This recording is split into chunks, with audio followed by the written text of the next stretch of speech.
Sim to. Coi.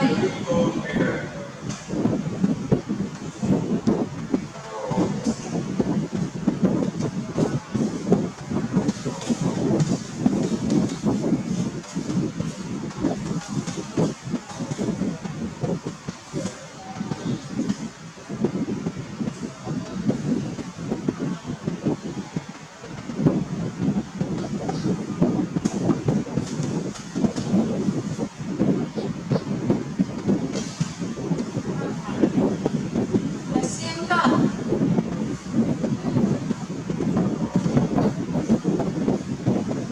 Sim to đi. Sim to.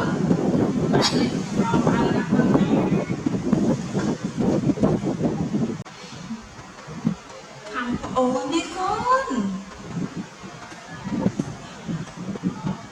Thằng ồn đi. Mồ.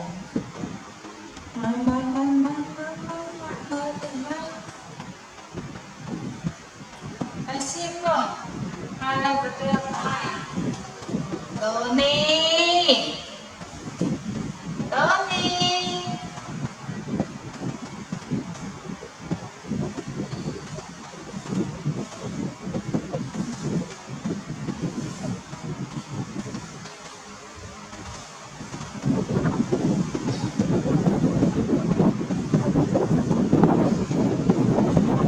Tony. Sim.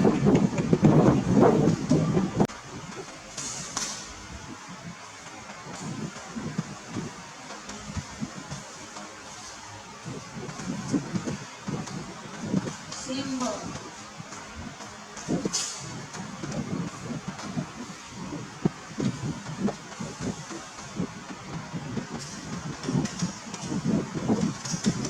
Sim deh.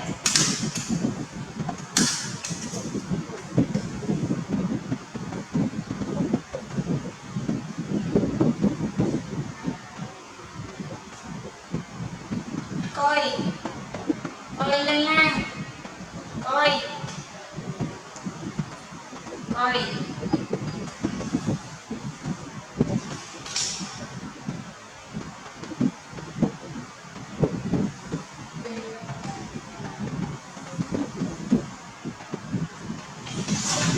Ê, đó đi. Rồi xem á. Được.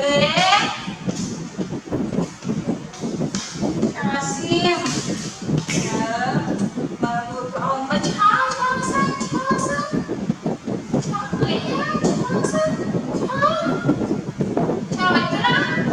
Cho lại cái đó. Cho lại cái đó. Ông ơi.